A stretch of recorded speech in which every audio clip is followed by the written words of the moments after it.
She didn't want to cut her hair. Her mom had dragged her here. Without thinking, I sat next to her.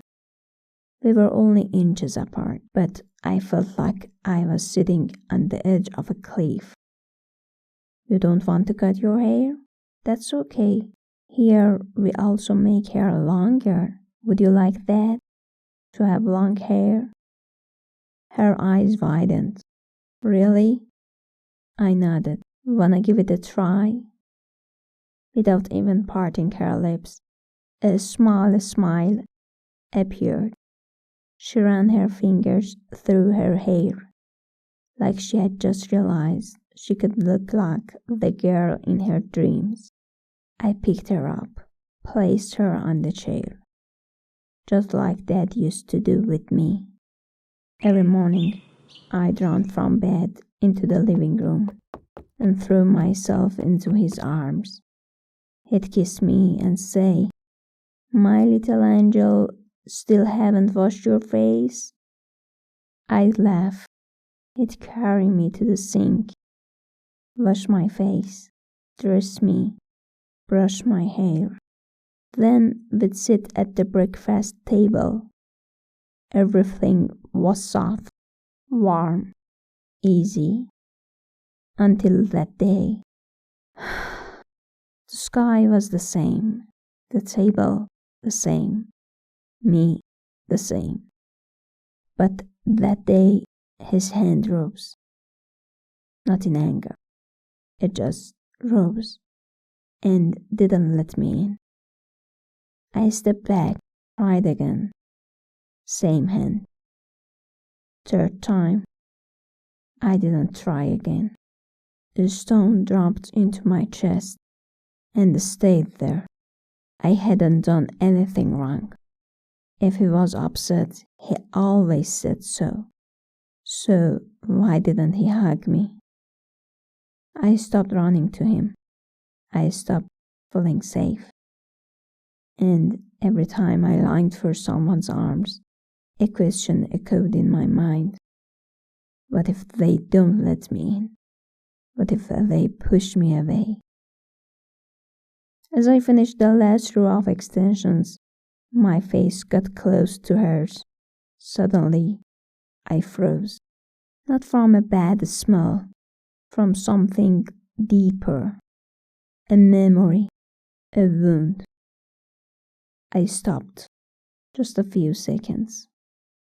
Her hair carried the scent of the shampoo Mom always used, the same scent from that room on that day when Dad touched Mom's hair and said, "You have beautiful hair," and kissed her forehead. I was behind the door. My hand reached for my hair. It was short, very short. And for a 7-year-old girl, that moment was a revelation. Maybe because my hair was short, Dad's hugs were no longer mine. Since then, I never let anyone brush my hair. I was scared. What if they cut it again? Mom would get frustrated. "Stop being stubborn. You look messy." Suddenly, the little girl asked, "Can it be really long, like in the stories?" I looked at her. Eyes that were once filled with fear, now searching for an image, a possible self. "Yeah, of course it can. You just need a little patience." The synthetic strands in my hands felt lighter. With every braid, I felt like I was stitching up an old wound. When we finished, she jumped down from the chair, held her hair, bent to see how far it reached.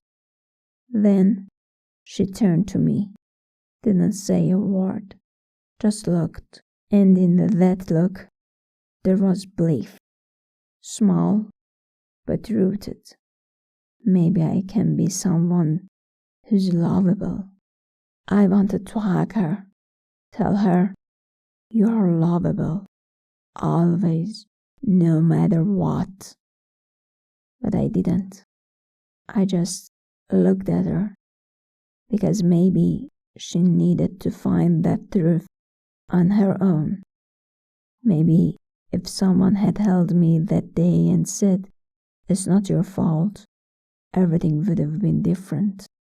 When they left, I felt like a piece of me left with them, but another piece was finally returning. I stood in front of the mirror, let my hair down. It was long, very long. But that night, for the first time, the length didn't matter. What mattered was, it was mine, my choice. And I wanted to cut a piece. For the first time I felt I am enough. Enough for me. Maybe even for someone else. I stayed in the salon till late. When I stepped outside, soft rain was falling. His message was still on my phone. I don't know what happened. I just want to be there if you'll let me. Every time someone got close, something inside me pulled away. But that night, even though I wasn't sure I was ready, I didn't want to pull away again. So I wrote, "If you're still there, come." He came. We didn't say much.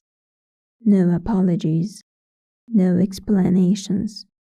He just said, between us was silence. Silences that always meant endings for me. But this time, it felt different. He reached out his hand, and I, this time, without hesitation, moved forward, rested my head on his shoulder. He held me. I was still scared, but I moved forward anyway, and that was enough.